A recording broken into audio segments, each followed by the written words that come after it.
Welcome, everyone, to the Pommy and Fazz show. I am the Pom, obviously, via the benefit of my accent, and Fazz is joining me with his famous fish hat. How are you doing? Good, mate. Good. I thought you were going to say famous Mo, which is obviously causing some controversy at the moment. But no, it's good to be here. Wednesday. Happy times. Haven't even thought about footy, which is great. So it'll be a great show when we haven't even thought about footy. So. Hey, mate, we're true professionals, though. We are true professionals. So without any further ado, let's hit the intro and get straight into it.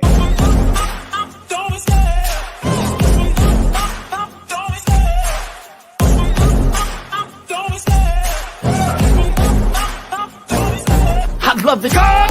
It's time to look at the enemy. Look in the mirror if he is no friend to me. It's not working out, maybe it's the chemistry. It's time to break up, so watch them make a better me. Oh, there we are. Look, we've got our celebratory 9th beers. Oh, life's good. Life's good. I've actually brought myself 3 very good.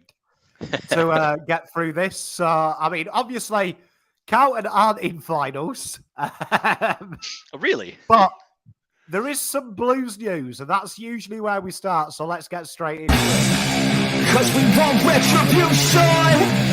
Oh, yeah, we want retribution. Oh, yeah, we want retribution. Oh, yeah, we want retribution. Well, as Carlton fans always say, you don't need finals when you have trade and draft period because they're the real winners. They're the real winners of this. And obviously, it is that time. So, I mean, first of all, let's discuss. We lost 3 Blues this week. We lost Jack Nunes, best looking man ever to wear the shirt, potentially, because he's the only guy I know who plays sport in a medium when he's a large. Parksy left us, and cool round 1 hero, Oscar McDonald, won't be playing round 1s anymore, even though that's like his specialty. He left us. So, thoughts in chat and thoughts from you, Fazz. Surprise, shocked, upset?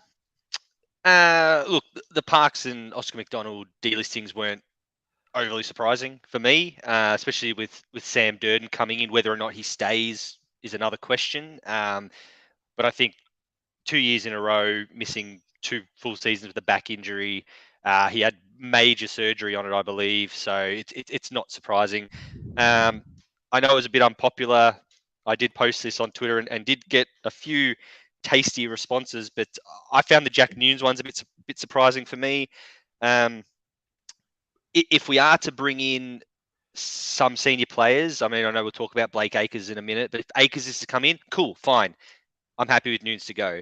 But if we're getting rid of Nunes and just expecting to replace him with a draft pick, to me, it's a bit of a backwards move. But a lot of water's got to go under the bridge for me.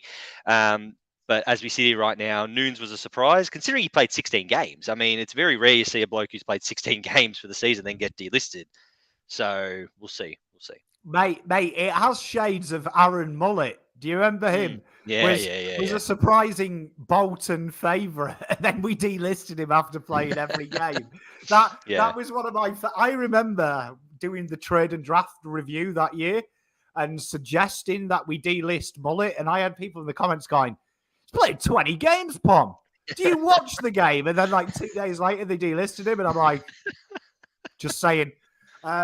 I've got to say, Jack Nunes, I wasn't surprised, and I'll tell you why I wasn't surprised, because everyone knows I was a big advocate of Jack Nunes. He's one of my boys. I'm a big fan. I just think when I look at his game, and I think Rio nails it, he's a fill-in player. I think he's the type of player that is a good 6 out of 10, but I look at him and think if Carlton are serious about progressing, why can't a young kid play that role? He plays defensive wing, and he kind of is a part-time defender, part-time forward at times. They've deployed him this year. I think with Blake Acres coming in, who is basically a 6-year younger Mr. Nunes with a higher ceiling, I'd rather give 18 games to him. Like I said it halfway through the year as well. I'm a big fan of of Nunes, but I would have been saying, why can't Carroll do that well, that job?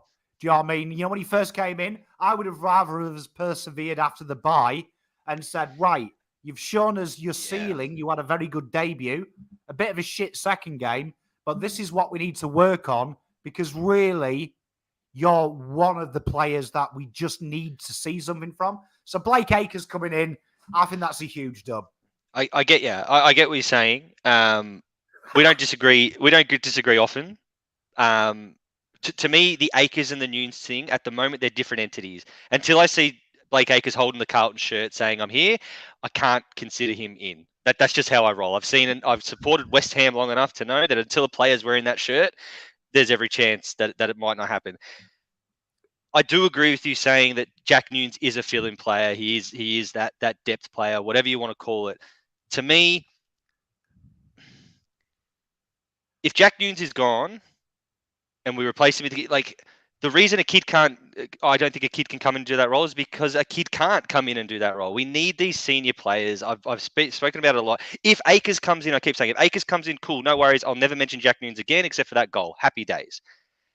But if we don't get Blake Acres and it's just Nunes out, then Dow out, and Setterfield's looking like he might get a contract offer from somewhere else, and all of a sudden you're losing Nunes and Dow and Setterfield, and then Fogarty goes, and all of a sudden, what are you replacing with? 18-year-olds? It's not going to work because I'm telling you right now, I'll tell you guys, everyone in the chat, something for nothing. All right, here you go. The injury toll is not going to get better. All right, I'm sorry. This is something we're going to have to put up with. So when all these blokes get injured again, are you going to be rolling in a pick 60 or 70 to play on the wing, or would you be happy with Jack Nunes?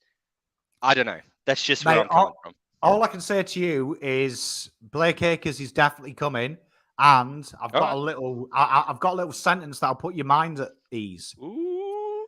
Blake Acres of class. There you are. You see, look, it works. It works. There you are. And I love Blake Acres. I love him, and I hope he does come. But what I'm saying is I'm kind of talking about separate entities. And when he does come, cool, happy days, we move on. But we've just got to be careful about, because I do see a lot of people commenting saying, Ed Kerno's got to retire, get rid of Nunes, get rid of Fogarty, get rid of Setterfield, get rid of Dow, get rid of... And Hayes. I'm saying, hang on a minute, pump the brakes, because we're seeing what's happening in finals. Libbojrjr's out for the Doggies, Fife's out for Fremantle. If we make finals and all of a sudden one of our players is out, who are you going to bring in? You need to have these players. 22 blokes don't win you a flag. Simple as that. 22 blokes don't win you a flag. 40 blokes win you a flag. And I look at Jack Nunes and I say, so we've listed 3 players, Parks, Oscar McDonald, and Nunes. To me, were they players 40, 39, and 38? I don't think so. Parks and Oscar McDonald, yeah, but I don't think Nunes deserved to be in the first lot of delistings. I don't think he did. I agree with you. I mean, personally, obviously, exactly like the legend that is Gav says, we can rookie him. So you got to remember that. Just because we delisted them, we can manipulate the system if we wanted and bring them back. But like, honestly, I agree with the experience, right? And I agree with you. But I would say Jack Nunes, all due respect to him, he comes from St Kilda. He played for Carlton. At the moment, he's a specialist in failure. No, so I agree with that. I agree with that. I would rather, if I think when I talk about experience, it's the right experience. So if we can't get, say, someone like Luke Bruce, who has been part of a flag-winning side, who is at the lower end scale of 20, early 30s, if we can't get someone of that ilk, do you know what I mean? You've got to persevere with the model. And I'll say this, and I mean this, I want to say this in a way that's not me being a pom and having a pop at Australia, but I don't quite know how I can word it. I think it's a very Australian mantra that you need to get older people in, right? Because that's what the AFL always does, right? And the AFL just does what the AFL always does. No one ever seems to do anything new. The AFL is probably the most boringest methodology in the world. No one does anything new. And if they do something new, they're very quick to poo-poo it. Very quick to say, that's not what we do. This is how we always do it. But there is great research that in Europe, in cricket, in tennis, coaches are getting younger. Do you know what I mean? The methodology. Remember in the early noughties, you can't win anything with kids. Man United went and won the next 4 titles with kids.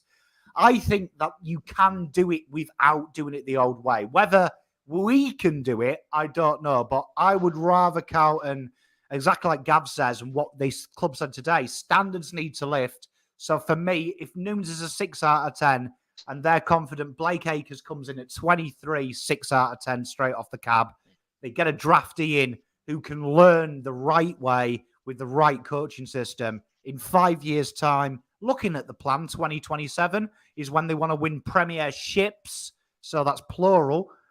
I'm all for it because I think the club has basically said they're going a new way.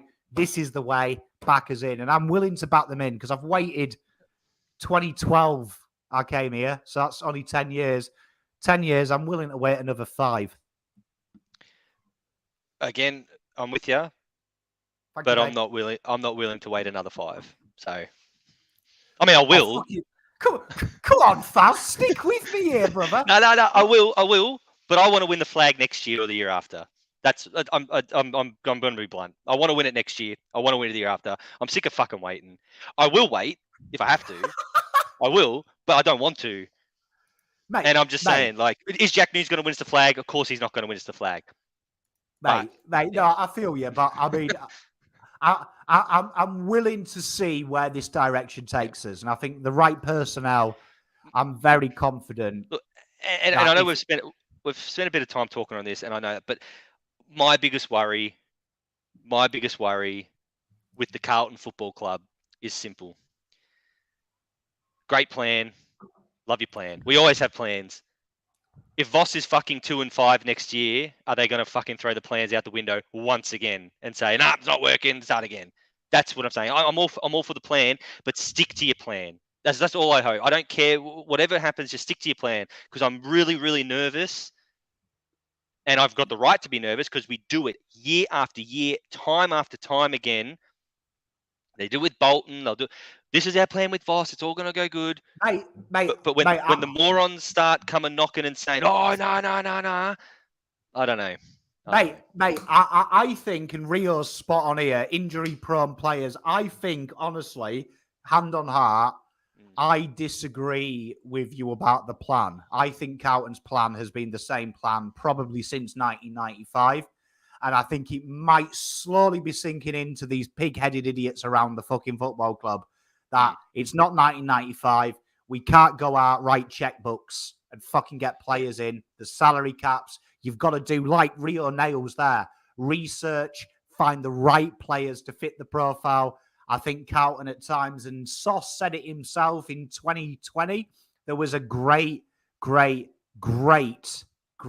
of kudos from him when he got sacked, where he said, I didn't want Mitch McGovern, but there was pressure from upstairs to get a name in, and I approved the name because he was part of the strategy down the line. And I think that has been Carlton's undoing. I think at times Carlton have got a bit excited. Oh, Zach Williams, brand name, dominated in the prelim final. Oh, Mitch McGovern, his brother's good. I think now I want to see a whatever that word is. Yeah. Methodical. There we are. It took a while. A methodical method in this trade period.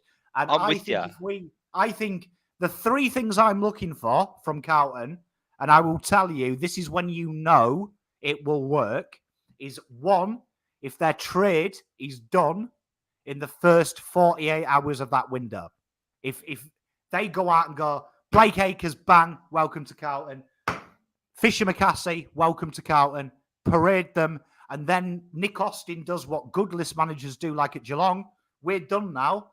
But if an offer comes that we like, we'll do business at the later in the window. Yeah. And the first thing I want to see is our first round pick broken up into Sydney's 18 and 23. I want to see that there because right there in 15 to 25 are literally the 7 players predicted in most draft boards. All of them fit what Carlton needs. And if that happens, I'm going to be saying different blues because usually Carlton, what do? They look at Blake Acres, Fremantle dig their heels in and Carlton are fucking chasing them heels while all the other good players are leaving on a free, handing in trade requests. We're centre focused. So I want a very quick Nick Austin to go, Blake Acres, welcome to the club. Fisher McCassie, welcome to the club. I want them. Let's see who else is there. Is Blake Acres a free agent? I don't know. Is he? He's the same as Adam Sard. Right. So like Jota says, the right fit for the right players. That's spot on. Yeah. And I agree. I agree with everything you said, and I agree. My issue is, and I'm still burnt. I'm still burnt from when they sacked Brendan Bolton, because in 2015 they came out with the plan. This is what we're doing. We're building a list to win premierships, not play finals, to win premierships.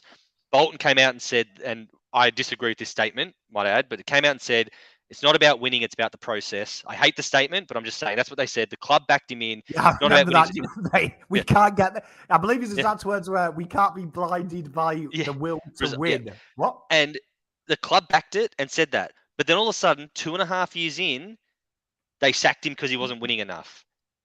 And I'm just like, I get it, right?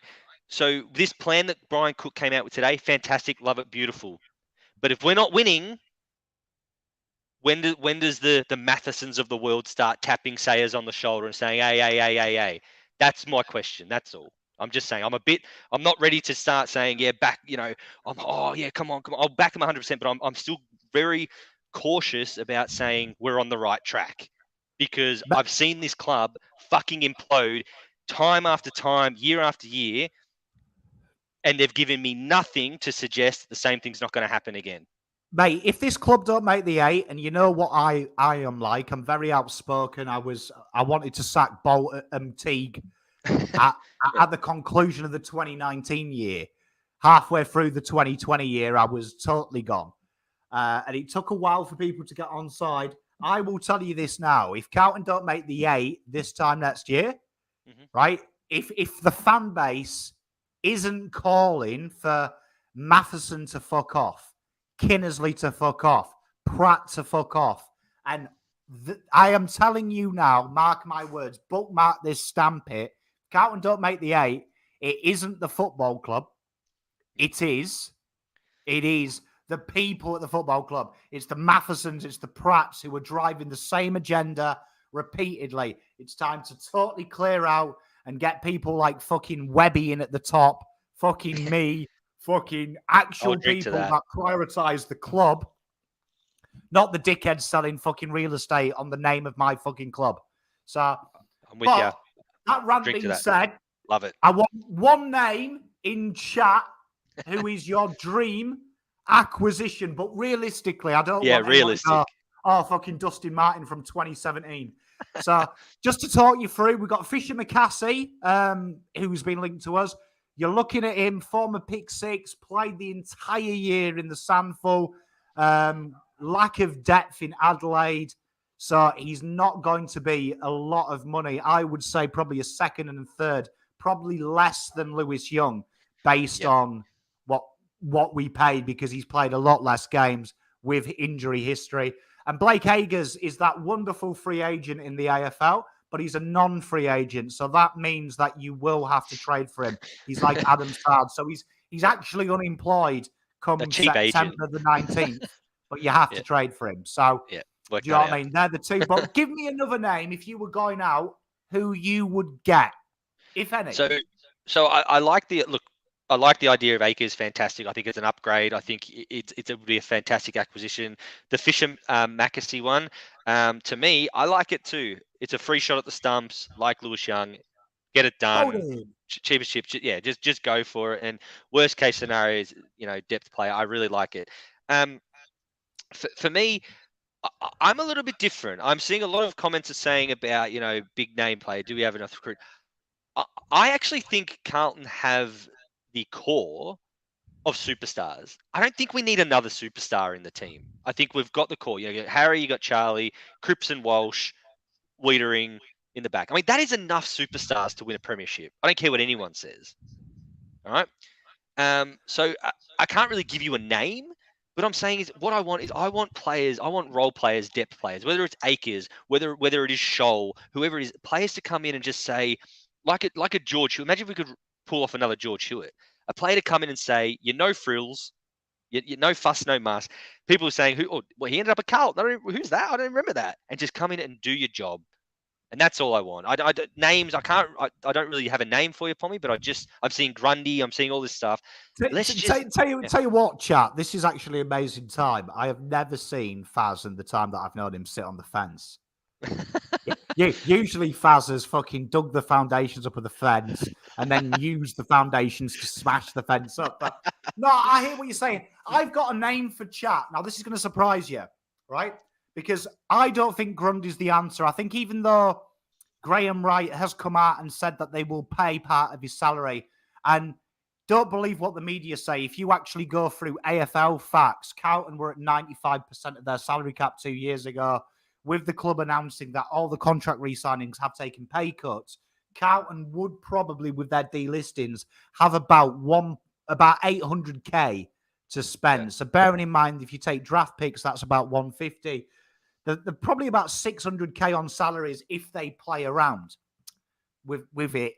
And there'll be more delistings to come and more adjustments. You know who I would get, right? The Hawthorn have announced that Gunston and Bruce have been asked about from clubs, but they are looking to re-sign them.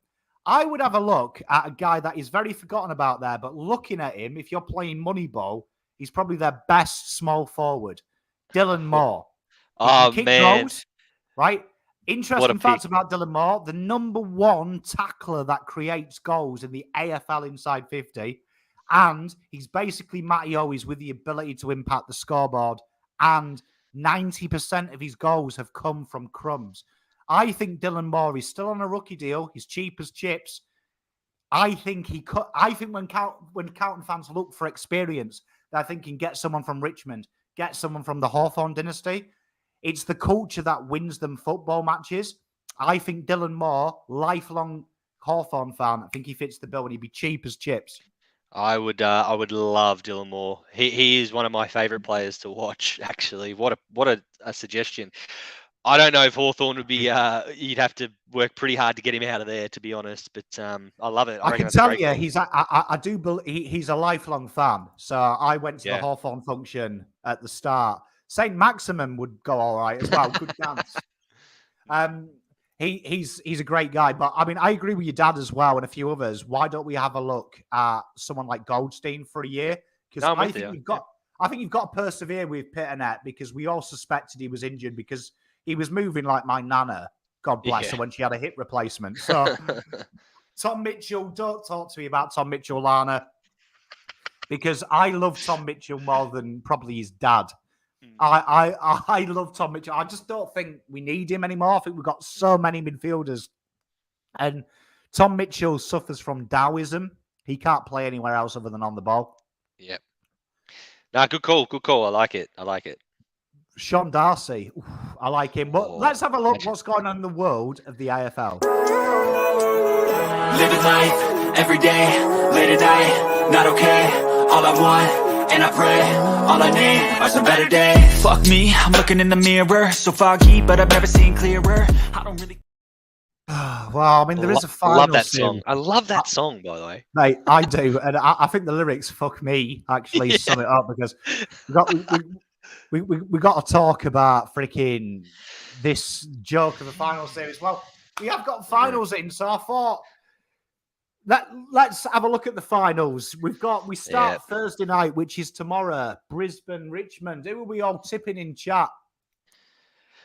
Look, I'm tipping Richmond. I think they'll get the job done. They're a class above. I think it's going to be wet and humid up there, which is just Richmond. That's froth city for them. It'll be another failed season for Brisbane. I mean, those of you who follow this show closely will know my opinions on Brisbane. They're the most vanilla, pathetic football team in the competition and will never win a thing ever. So good luck to them. But yeah, I think Richmond will get that job done quite comfortably. I think that game will be over by quarter time. There you go. Mate, I've got a feeling that Richmond will take the piss. I'm a firm believer that finals it's experience, and I think I just look at the Brisbane side, and I don't think they have the experience. I think Richmond are wildly old competitors. I mean, I don't want to talk about Brisbane too much, but fuck me, what's their point of difference? Seriously. Well, you look at the goal. They are actually the AFL's most chances conceded since the bye, over expected. And you look at that backline. That backline is very tasty, but I mean, come on, the backline's looser than 90s Kim Kardashian. Mate, they do nothing for me, Brisbane. Absolutely nothing. Got nothing from Fazz there with that joke. Nah. Actually disappointed. Sorry. No, I was too busy just thinking about how shit Brisbane are, to be honest. Like, far out. If they're not going to win a flag when they get gifted one during COVID, they're certainly not going to win one now. So, piss off. And I hope they drop out of the top 8 next year. So, mate, and then we've got the legend that is Melbourne versus Sydney. What are we looking at there? Gee, I actually found this game the hardest one to pick.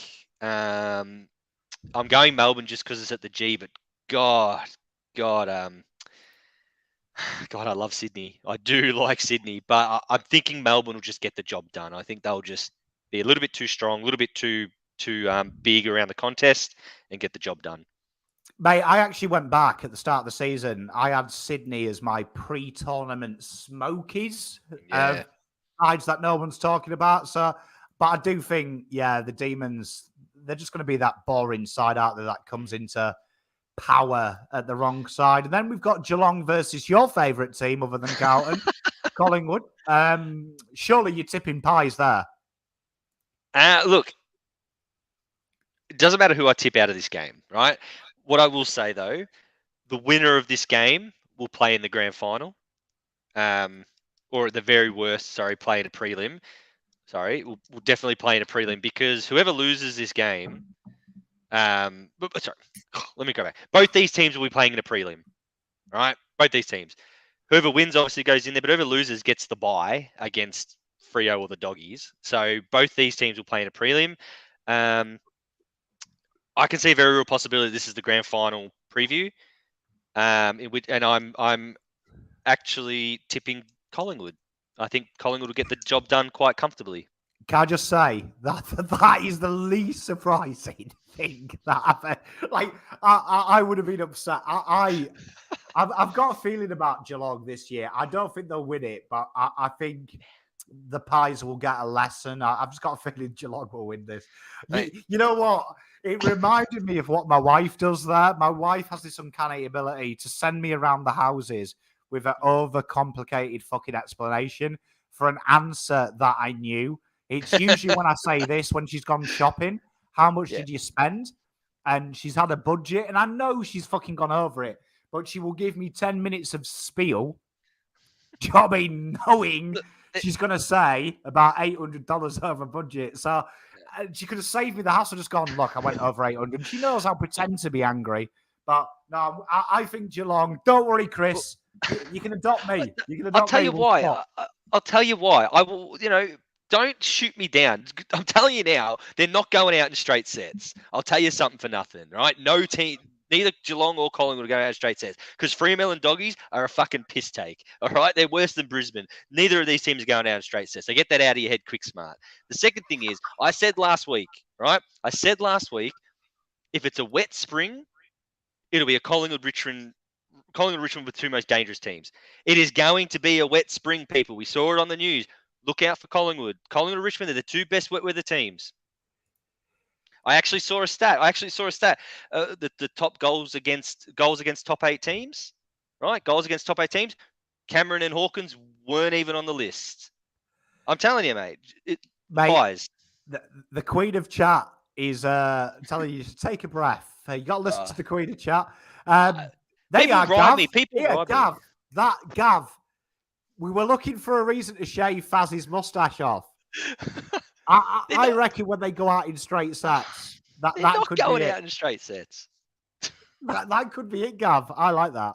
Oh, I like it. And then we finished with the most pointless game of the round. Fremantle Doggies. Yep. I could care less. I don't even care. Fremantle, yeah.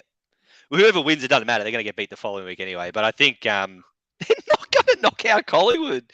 Anyway, I think Freo will get the job done over there. But Can I just say, you know what? I always cheer against. Well, I don't cheer against Collingwood, but I always have in mind. I hope they lose. I pray it's doggies versus fucking Collingwood, because I might go and sit next door to my neighbours who are massive doggies fans, and I'll get invested because I just can't wait to do this show with you when they've got out in straight sets. I would just want to just put it on the record. I know it's hard for people to understand this.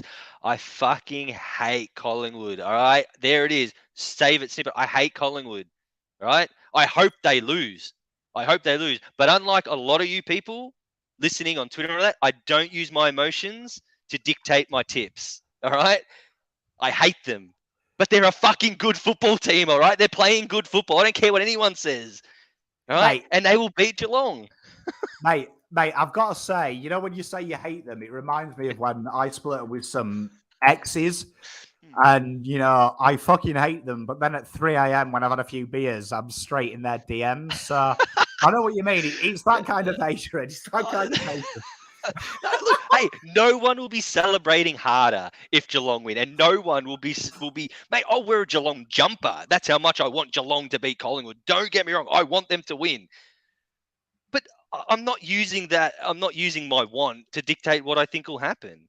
And I just think belief is a fucking powerful thing. And they believe, man. They believe. Well, I will say, although I respect what Pies have done, because I think you have to as a football fan, right? But I will say is that's what I'm saying, LyndenH. He's just a drunk scorned ex. I will say I think Geelong will absolutely smash them this weekend. And do you know what? And I think no one will be happier.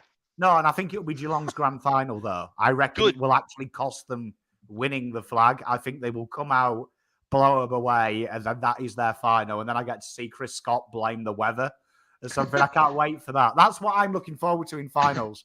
Right. Chris Scott. And no one will be happier. Blaming. Well, I mean, I don't know if we've had Fazz's Fury, but we'll have Fazz's Fury. We'll go and see what he's got for us this week. I'm taking shots at the enemy. I'm gonna make it to the top, leave a legacy. If I got something to say, you better let me speak. Turn it up a new degree, bitch, you ain't seen anything. So what have you got for us? I'm scared. My first question straight up is, do you guys want me to be honest with you guys, or you just want me to tell you what you want to hear? All right? That's all I'm saying. You want me to tell you what you want to hear? Collingwood is shit. They'll go out in straight sets. They're no good. Carlton are going to win the flag. Well, fuck me. All right? I can't wait for them to go out in straight. I am so excited. Don't worry, chat. I will be excited when they go out in straight sets. I will be excited. I'll get on my roof and I'll scream if they go out in straight sets. But come on. All right. What's my Fazz Fury here? All right, I've just paperwork. All right. Here it is. It's a pretty obvious one. The pre-finals bye. It's shit. It's pointless. It's crap. Loses all momentum. Fucking bullshit. I literally do not understand why they do it. They talk about how it's trying to get players back fit. We see Libbojrjr's out anyway. Fife is out anyway. Dacos is struggling. Players are missing regardless. I mean, it's a long season. Players are going to miss. Unless you have 6 weeks off, you're still going to have players miss. It is the most pointless, ridiculous bullshit thing, this pre-finals bye. There's no point. There's no reward to finish in the top 4 for one. It's actually a hindrance. That's why you keep an eye on this bloody Richmond Football Club, because they could have the dream roll through of a team playing, one game in 3 weeks? It is an absolute hindrance. It is rubbish. This is nothing new. And I don't even, it's not, this is why I put it in my Fury and not an unpopular opinion, because I think it is a popular opinion. The pre-finals bye is fucking everyone fucking shit. hates it unless you've got fucking injuries. Shit. Yeah, it's absolute garbage. What I will say, someone made the point to me, or I heard the point the other day saying, if I told you that the bye was between the prelim and the grand final last year, do you remember that? Yeah. And I'm like, I don't actually. I didn't remember that. But what I do remember is this pre-finals fucking bye. If you want to buy in there, put it somewhere else, but not before finals. It's shit. It's absolutely You know what I shit. would like to see, though, is I wouldn't mind it if we had the Brownlow now. We had... I would like to see them redo the NAB as well, because now we're getting to the point of the draft. Why isn't there a big Melbourne NAB under-19s carnival where they're playing at the G, they play one game in Perth, and they actually showcase the under-19s? Do you know what I mean? Like, have something on. Like, I know Fab's saying the Brownlow now and stuff in the back. Why not now? Get it out of the way. Give the fans something. Like, I would love Friday last week, we have a double header in Perth. You've got the WA under-19s versus the Queensland under-19s. And then you've got Victoria Country versus Victoria Metro at the MCG. Have them 2 hours staggered so we can all watch the young top talent, get excited about it. Do you know what I mean? And showcase it. Sunday night, you have the Brownlow. Happy days. We get it over with because they're all going to be relaxing anyway. Get it out of the way. But I'm with you 100%. Don't hide the awards night on a Wednesday night like they did last week. I mean, last week, the All-Australian and all those awards was hidden on a Wednesday night. Make the All-Australian could have been the Friday night, so we could all get on the beers, do a watch-along, and spout nonsense. Yeah, no, I'm with you. But I hate the buy. I saw someone make the comment on here saying it's okay if you lose. It's great when you lose to the Pies by point and miss the finals. I think it's even worse because we've spent 2 weeks fucking talking about it. Mate, I've got to say, I would have quite happy had the grand final on the fucking Monday. Mate, we need... The only thing that Carlton could have hoped for was another form of controversy. And thank God Jack Ginnivan, with his beautiful Snapchats, came out to just relieve the pressure a bit on us. But... yeah, mate, no, I think that's a good Faz Fury. I agree with you. I don't mind the buy. I'll put a caveat. I don't mind it, but if they did something with it, like this week, literally has been a week of just Tom Brown making up rumours. I mean, that is literally all. This week, all that's happened is I've got blocked by 2 AFL journalists for daring question what they're on about. And Tom Brown just tell him, like, did anyone see Tom Brown's rumour today as well? It was one of the best things I have ever seen, where he talks about Grundy, and he said, Port are still interested, but are downplaying it. Hawthorn have started to ask the question. But at the moment, Melbourne are the front runners, but you never know. St Kilda might come in for him because he would be a perfect return for Paddy and for Ryder. And I'm like, you've just named half the AFL. Like, I can't wait for someone to get him and him go, told you on this tweet. And I'm like, well, the only 2 teams you didn't name were Collingwood and Carlton. Like, you had a 16 out of 18 chance, kid. It's true. It's true. And I think, like, the last 2 weeks have been a real struggle. I mean, even Snapchat is a thing, trust me. When Carlton, I was trending on Twitter, which is a surprise, during the week when the Carlton VFL team beat Collingwood. And I just posted something. Mate, look, might have been passive aggressive, but it was pretty calm. And mate, even as late as today, I was getting. It's been screenshot and posted in Collingwood fan forums about, look at this fucking idiot. And I'm like, and my mates are sending me, he's like, why? What's going on here? It got out of control. That Twitter post I made was out of control. But anyway, mate, that's what you're doing. Can I just put a side note here? I'm an old man, and you've got to remember I've been married for a while, right? Someone younger, or maybe a female, can educate me on this. I don't like Jack Ginnivan at all, but I don't quite understand what he did wrong, because unless he's sent that unaided, which I understand is why it's wrong, but I don't understand. Surely people like what I don't understand. I'm trying to explain this to my kid at the moment because he's a big fan of Jack Ginnivan. So full press release, even though he's a Carlton fan, he loves Jack Ginnivan because he kicks goals and he gets a bit excited and shit. Oh, don't tell the people in here that, mate. They'll come after him. Gee whiz. But what I don't understand about it is if he was an AFLW player, surely people would be saying, compromising photos. that's not right being released. Why is it any different because it's Ginnivan? Because like I'm just trying to work out in my mind. He's a young lad. Of course he's going to have it. And like I'm old enough to remember, and I'm sure most of chat are, in my day, you went to a bar and you didn't have the internet. So you had to use your great chat. But I don't quite understand what the fallout is from that. Look, it's he's just sells papers, I think. It's as simple as that. Jack Ginnivan plays for Collingwood, sells papers. Yeah, I honestly think that's literally the only thing. Like, it was whatever was sent appeared to be consensual. Is that the right word? Well, it was, yeah, because I watched the video where she released it and she was laughing and going, "Oh, he's texted me." So it didn't sound like she was offended, but I'm just like honestly, people, if someone sends you a provocative picture and you've encouraged it, like keep it to yourself. Do you know what I mean? Yeah, unless it's bad. Do you know what I mean? Yeah. So yeah, like, look, he just played with little Jack, and it seemed consensual. Little Jack being the optimum word, because I'm telling you, if you bleach your hair and you weren't into that in the 90s, it's little. It's little. But anyway, cheers, Carlz. I tried to spit it out. I was trying to find a way of wording it articulately, Carlz. You know what I'm like. I say things without thinking sometimes. So when it's a controversial subject, I'm like, don't encourage dick pic sending. Like that was what I'm very much. Let's have a look what I've got. Yeah. Please tell me that I can't, that I won't, that I fail, that I'll never make it out, yeah. Please tell me all the bad, never good, fill my head full of every single doubt, yeah. Please say any negative thoughts, I pop off when I hear people say I cannot. I get off to the thought of proving everyone wrong, I won't stop to the top. I will just put a caveat out. I've had 3 beers in 40 minutes, and what the aim was when I bought this slab was I was going to try and beat David Boone's record in the prelim final with Carlton. I was going to see if I could do it. I had a beer counter made and everything.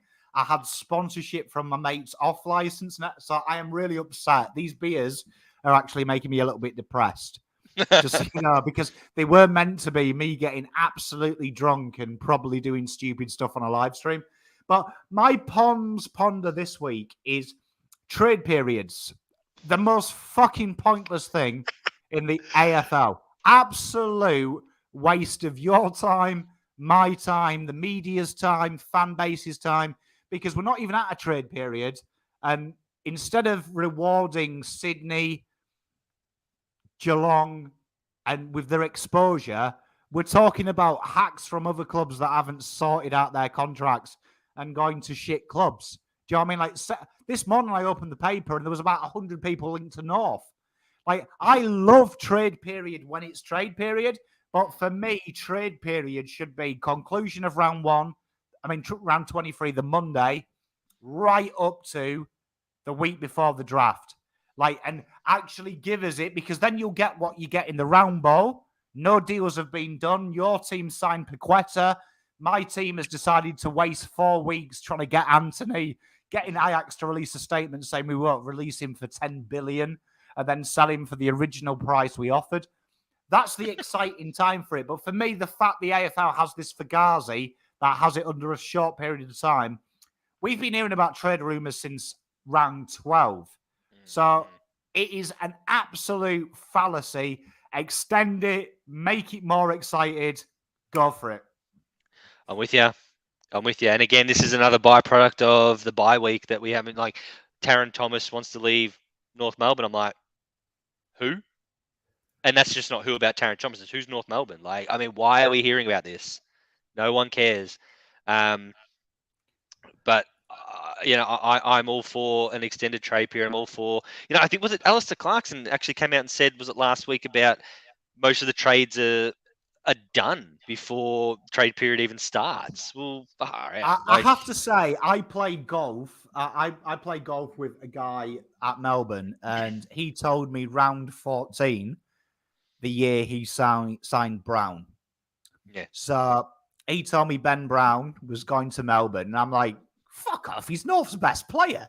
And he was like, no, he's coming. And he actually did the deal on the golf course with me. He got the confirmation, because I was like, Mitch Brown, he plays for you already. Is that a cut? And he was like, no, it's Ben. And I was like, fuck off. And then there was nothing in the papers, and I didn't tell anyone. I kept it as gospel because he was my friend and I didn't want to share it. But the only person I told was my wife because she happened to have him in a dynasty competition. And I was like, yeah, you might want to trade him. I don't think he'll go well at Melbourne. And she traded him and got some good value. But what made me laugh about it is my wife, like by about round 23, was like, there is no rumors, babe, about him going. Like, why have you made it up? And I'm like, honestly, like it happened. I saw it happen. And then it suddenly went through. So I agree with you. And like Chris says, sign someone and they play next week. Spot on. Like these deals will have been done. Like I know a few footballers who have done deals way in advance. And a lot of them are total fugazi. Like a good mate of mine who works in list management told me the same. A lot of the deals are pushed back to make the event. So fucking extend it by 28 days. Do you know what I mean? And let clubs filter them through. Yeah, no, I'm with you. Great call. And just to answer your question, Carlz didn't faze me. I love Carlz. She's one of my favourites. Carlz is a good girl. She knows I'm not malicious. I just didn't quite understand how... It wasn't even a dick pic. He just assumed it. I don't... My head can't get... I'm old. I didn't do it. In my day, there was no dick pics. I'm 36. In my day, there was no dick pics. He was coming back to my house for a shit coffee and a sweaty kebab. And at the end of the day as well, in your powerful position that you are in, at the pinnacle of social media kingdom, you've just got to be careful about how you say things. So if at any time, especially on a live where we can't go back and edit it, at any time we're fumbling our words, it's basically because we don't want to be on Channel 9 News saying these two dickheads just fucking outed someone or did whatever on a channel. So that's Michael, why sometimes... yeah. I meant I'm old in the terms of the internet. Like when I was old, a picture of that magnitude would take you 2 days to download on the internet. So there was no point in sending it. So I just don't quite get the modern generation. But we come to my favourite part now. We've done really well. We've had 10 minutes. Send us your questions. Don't wanna sleep in, cause I got something to prove. I gotta take what I hate and finally make a move. I think of you and all the shit you don't do. Well, I'ma make hella shit. So the question time is our time to spend time with you, as Fazz has bigged me up in my privileged position of running a YouTube channel. Yeah. Good one this Rio. We've won 6 games at Marvel, 4 at the G. Can we see a difference? Yeah, look, it was definitely a bizarre change, in my opinion, because I always felt in the last few years praying for it to rain. Like the last few years, I'm like, please rain, because it brings everyone back to our level and we can play that hard game. To literally going like 180 to say, shit, unless it's perfect conditions, I don't think we can win this game. And so you're seeing that difference when we play at Marvel and get to play our game. We're very hard to beat. Now, I think that is going to cause some problems because obviously Carlton, 80,000 members, we need to be able to produce a game plan that can play in any condition at the MCG. Yeah, no, I agree with you. I think you are spot on, mate. I couldn't agree with you more. I think also, if you look at the dimensions of the Marvel, it's quite interesting. Statistically, Carlton are better at spreading away from the contest, even though it's a narrower ground, which is really weird. But I say this a lot about Geelong. People think Geelong, because it's a narrow ground, they're not very good at spreading. They're one of the best sides at escaping contested trouble.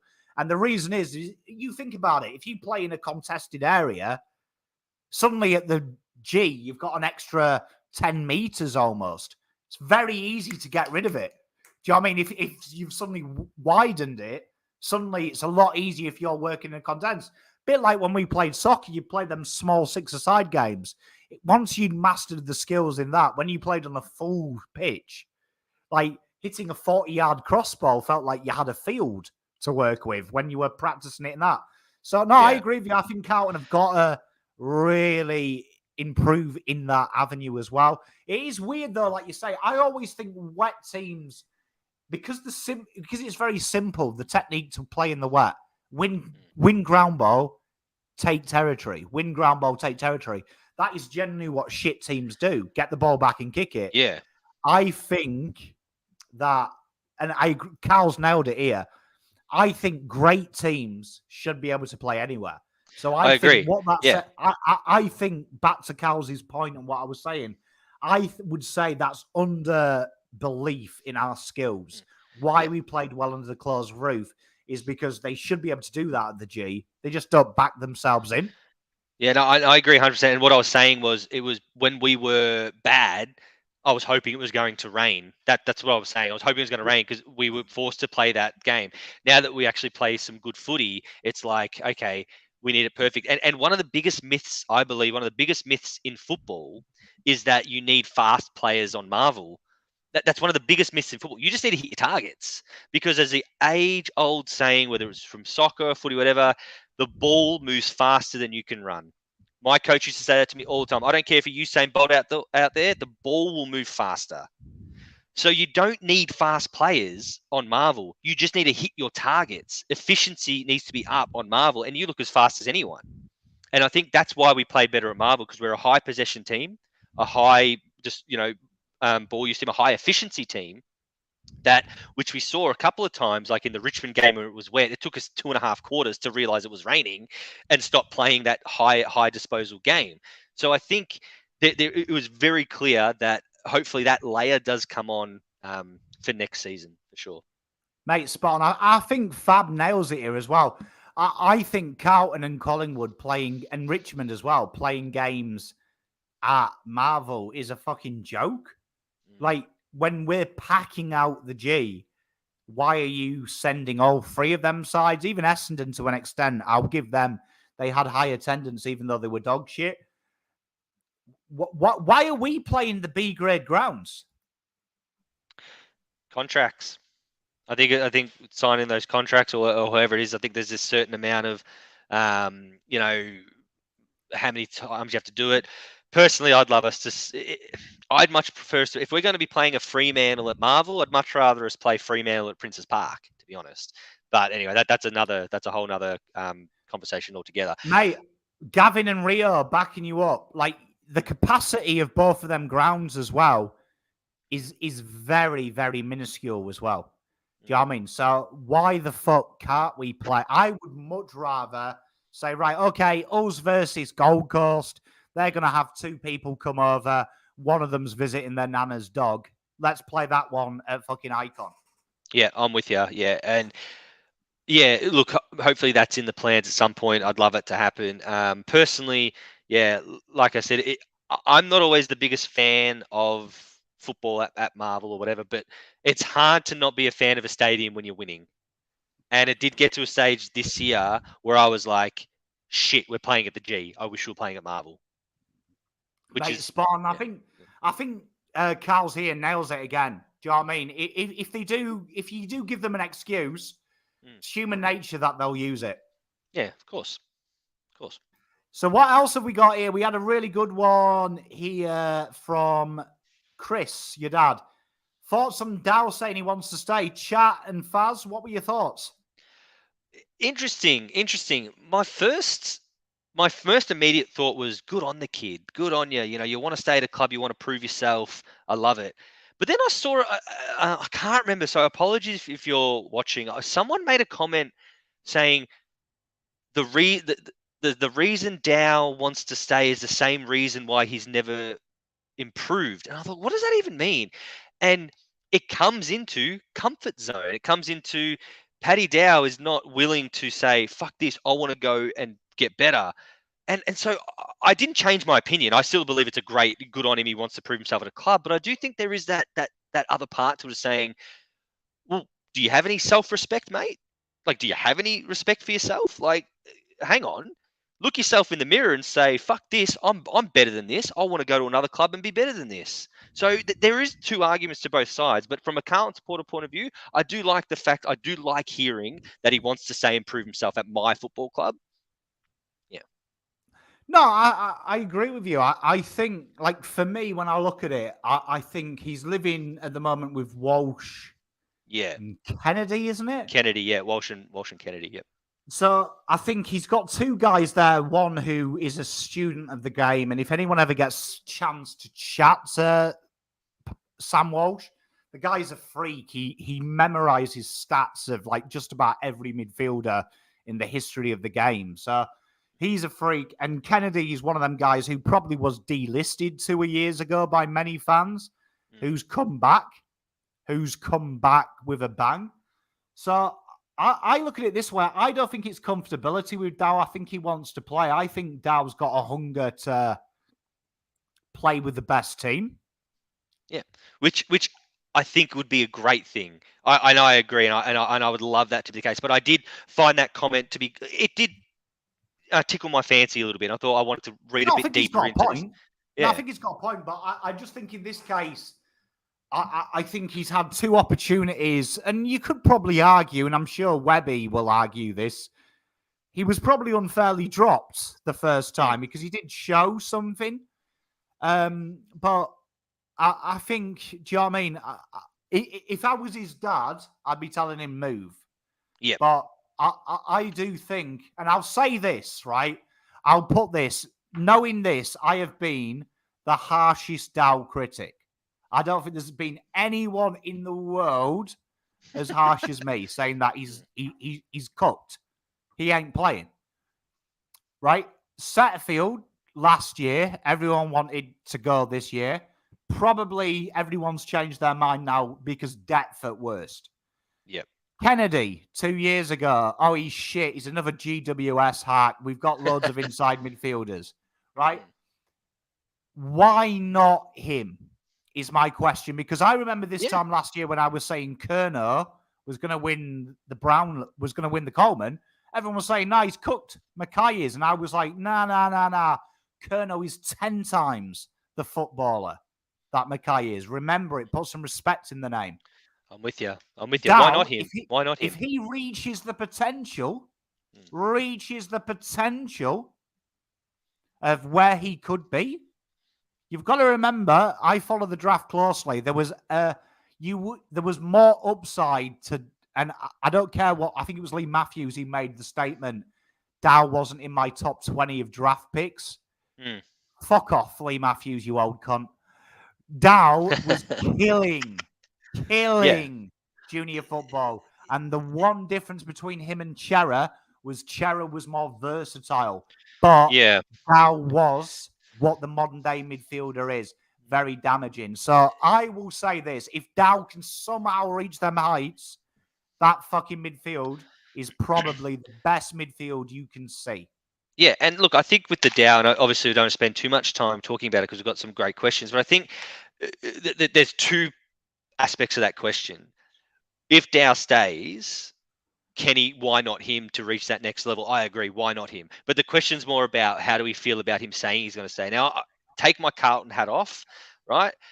Which I know a lot of people here hate when I do this. Take my Carlton hat off and think about it, intelligently rather than emotionally.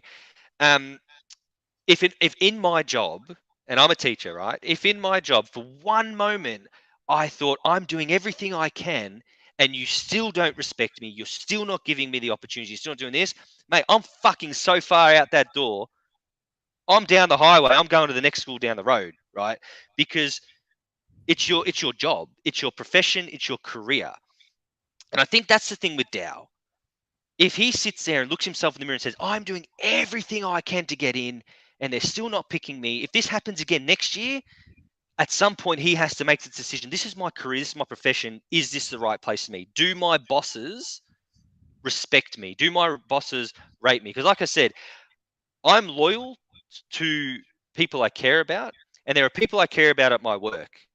I'm loyal to the people at my work, my friends at work, my Sam Walshes, my Matt Kennys. I'm loyal to them. But I'm fucking not loyal to the place, to the building, if they don't respect me and treat me the way I think I need to be treated. I think that's where Dow has to look at himself and say, is this the place that's going to treat me the way I, Paddy Dow, deserve to be treated? And only he can answer that. Mate, and I see a lot of comments, people saying he's not hard enough. I think you misunderstand what Dow does. He doesn't have to be hard. I don't know if anyone saw the jumper punch quiz. It shocked all of them. The hardest player at the club, Sam Walsh, in statistics, what scouts actually look for the definition of hard. I love this question here from Jordan. Which players do you think will go? So, chat, give me one. I'm going to start and upset you all. I think Stocker will leave this club this year. I agree. There's another one. I think Will Setterfield will leave the club this year too. Really? Yeah, I do. I think Will Setterfield, I think Stocker. And this is what concerns me about, go all the way back to the start show about this new situation. You start losing Stocker and Setterfield. Thank God Dow said he wants to stay, because you start losing Stocker, Setterfield, Nunes and all this. Our depth is going to be really tested, but I genuinely believe Stocker and Setterfield will both leave at the end of this season. Hey, I mean, it wouldn't surprise me. I mean, I'd be upset if Setterfield left. I have to admit, because I think he offers so much in the terms of he's young. But I want Setterfield to stay as well. But again, more likely, just because I think Carlton haven't got a fucking clue how to use him, and I think now it's way too late to train him as a midfielder. I think the Stocker train sailed. Yeah, I think we've done an SPS with him. Yeah. You know, we've spent so long trying to convert him into something he's not, only to realise, fuck, we need to take him back, and you can't. So the Stocker, in me, the Stocker train has sailed.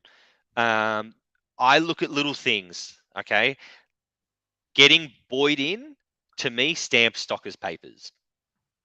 The club clearly rates Boyd. And what we got to remember, and a lot of people got to understand, it was Silvani and Bolton who drafted Stocker.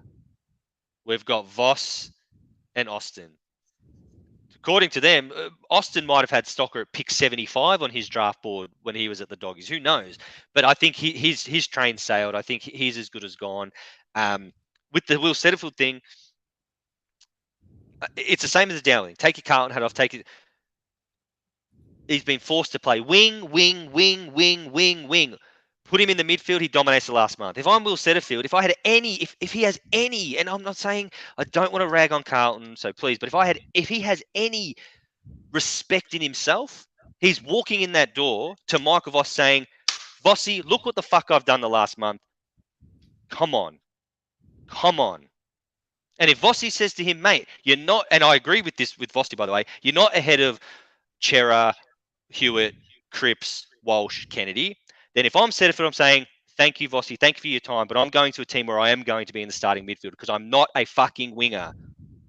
So that's why I think Will Setterfield will leave. And if he had any self-respect, he'd be having that meeting with Michael Voss right this moment and saying, look what I did this last month.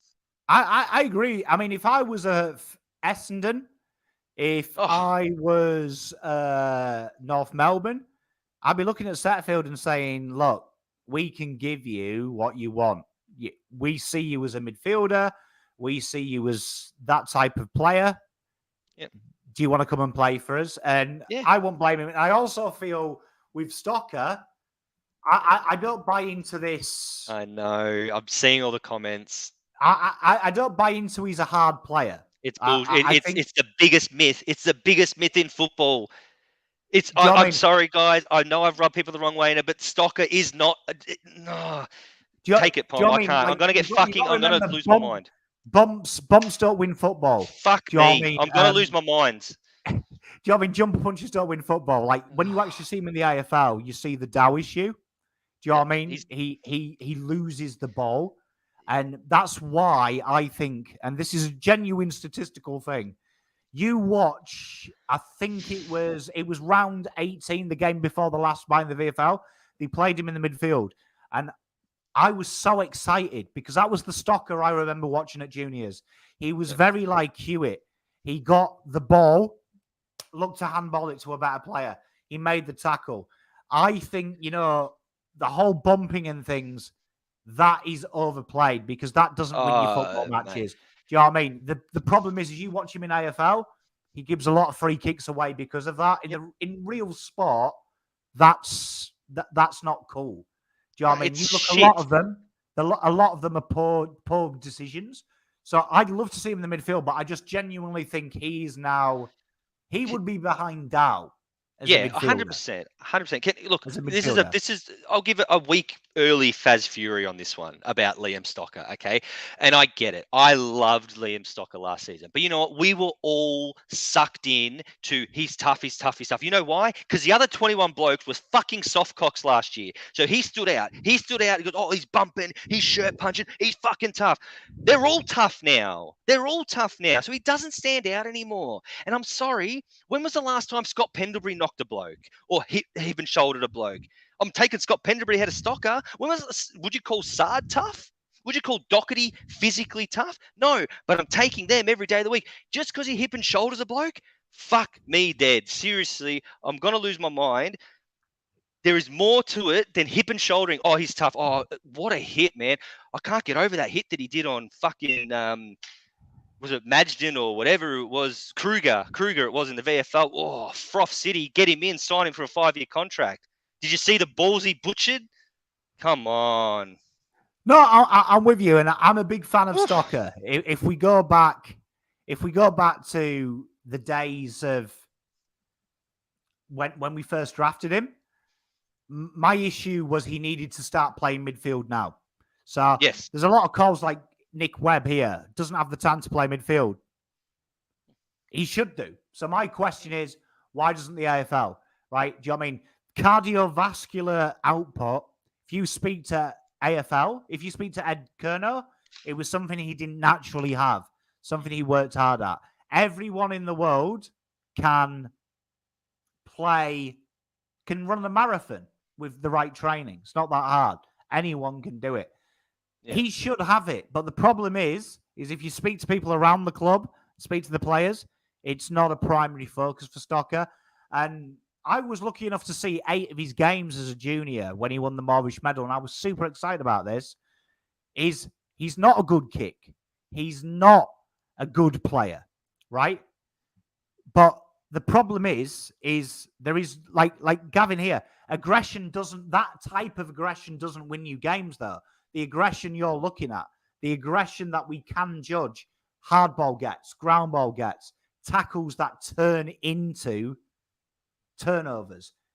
He ranks very poor, not just in AFL, but at VFL level.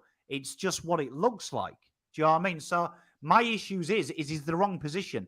Playing defence, worst place for someone like Liam Stocker. He is a very good midfielder. Go back and watch when he played in the midfield for the VFL. It was beautiful. He was very Hewitt-like. Getting the ball, is the point. Finding the space, hitting Dow on the tit, and Dow taking off. And that is where he needs to play. And I just feel that I don't think Carlton are going to chance it. And when people say, oh, but he hasn't got the tank, there's a lot of midfielders now that run horrific 20 kilometres. So Tom Mitchell was a great example. Didn't finish inside the top 30 of his club's 20-kilometre race until his 3rd year at Hawthorn. But won a Brownlow in that time.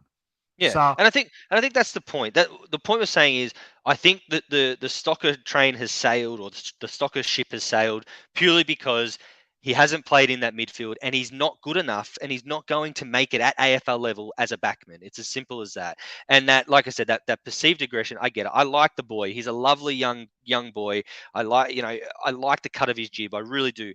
But the coaching panel, and he's had 2 coaching panels now who've both said, you're not going to make it in the midfield. We'll put you on the back line. He's not going to make it in the back line. It's as simple as that. And it's fine. And people can disagree, which is fine. But what I'll always, whenever I have the Stocker conversation, I'll say is, give me one good reason to keep him on an AFL list. One, and that's not, or because he hip and shoulders people. Mate, I'm with you. And I'll go back to this. I think he should stay. And if I was a list manager, he would. But I think he has trade value. And I think a team like Hawthorn, Richmond will look at him and they'll see what Carlton aren't seeing. And do I think he was a too high draft pick? I actually think he was low. And if you go back to my draft preview, I said I had Luke Hodge vibes. And it's very funny because I did this before the club. So I said I would play him like Luke Hodge, down back at first, learn his trade, really understand and improve his field kicking under a little bit of pressureless environment in the back pocket. Year 2, start to move him a little bit forward. And I think he is an absolute gem of a player. And I think Carlton have missed the opportunity. But I love Stocker. I wouldn't want to trade him. I just feel that the club has done the wrong thing by him, and I think they may live to it. Dow will go to Geelong and retire 2025. Stocker, I think, will be the one that books the trend and will become a good footballer for another club. And I hope you're right. I can't see it with us though, because that's my fear. That's my fear. Yeah. Like I said, because they've pigeonholed him, and I don't think he's not going. And getting Boyd in has stamped his papers, as simple as that. And look, we spent a lot of time talking about Stocker and Dow. We love Stocks, and honestly, Stocker's one of my favourite players. But I get upset when I hear the aggression because I think you're downplaying what he does. You get upset. Mate, did you just see me 3 minutes ago? Far out. Yeah. But do you know what I mean? I get upset because he's so much honestly, I wish I could find highlights. I'll have to bring out the highlights that I recorded when I went to go and see him, because the guy, what you see George Hewitt do, that was Stocker as a junior. So everyone gets excited by Hewitt. That's Stocker, man. That's what he is. But do I think we should question Sauce? Not really. I don't think Sauce expected the bollocks that he went through. And that interview in 2020 when he left, he did mention Stocker was again a different avenue. That the dream was play here for a bit, iron out your deficiencies, go here. Never happened. And I think they fucked up. And like I say, I hope he gets another year. If I was Hawthorn, I was Richmond, I would be saying to Carlton, here is a third, here is a second. Take the commodity now. With the Sauce question about do we question Sauce, I find it very hard to question list management when it comes to draft picks, because I think they're not responsible for developing the players. The only time I think you can question list managers is when they're trades and stuff like that. So bringing players in, I mean, I'm always of the big belief outside the top 5 or whatever, any player that gets drafted can play the bloody game. All right, we're talking, 600 players or something nominate for the draft, and 60 get drafted. They can play the game, so it's not on the recruiters. Whether you say, Petrevsky Seaton was a failure at pick 6, that's not on Sauce. Paddy Dow was a failure at pick 3. I remember that draft. Paddy Dow, it was like throw a blanket over pick 1, 2, and 3. I remember it. So it's not on Sauce, but what would be on Sauce would be if, and it would be the McGovern trade or, whatever. But I'm not in the business to rag on list managers, because I think it goes much deeper than that. Mate, I think you're very astute. I think time will tell with Sauce. I think Philp is a huge question mark. I still, to this day, sometimes wake up in the middle of the night and know that Devon Robertson was there. And I'm like, Did we really get that guy? But that's fair enough. But we'll talk just finally. People wanted to have a look at what does Pom think and what do you think on who we take. Now, I've got a prediction that Carlton trade out pick 10 as it stands now. And I think it wouldn't take much if Carlton went for, I would say, 16 from Sydney for 17. I reckon they'll go 28 and 10 for 16 and 17 from Sydney. And people might say that's quite high. It works out about the same on the draft calculator, but I can see Carlton doing that because around that area, Carlton could really cement it. And I want everyone to keep a really hot look at a guy called Henry Hustwaite. So I talked about him very, very early in my previews, Henry Hustleway, and he's very Nick Blakey-esque, the modern day winger, very good user of the football, loves a snag. I think that will be one of the guys Carlton looks at straight away, because he's basically, imagine what Setfield we've tried to make him. Yeah. But imagine it's flipped. He's a winger that could play on the ball. But he's a winger first and foremost, very quick, over 100 meters, very strong, very good overhead, and he's attacking.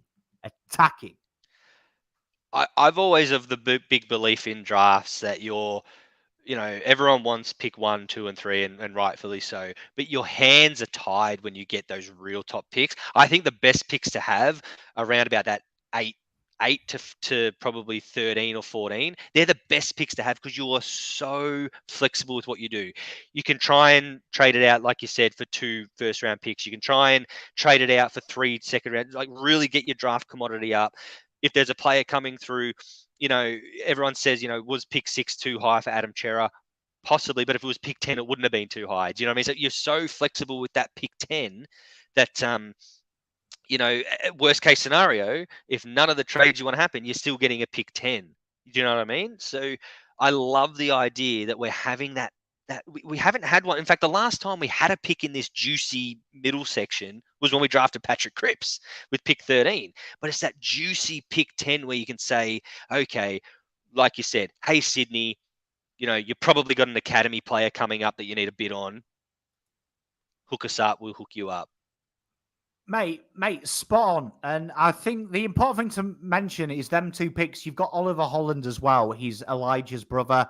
Again, a very similar player to a Carl Amon. Converted halfback who's played half forward, now found on the wing. Can slot in the midfield. So there's 2 tasty prospects there. And then there's also my boy, I will get him on the list, Isaac Keeler, because he is Audi Charlie Curnow. So, but what I'll say to your question, I want people to have a look at this in the draft period this year, is when you pay pick 6, Josh Rochelle was pick 6 last year. Carlton's pick turned out to be Jaya Miss, though, because of the matches.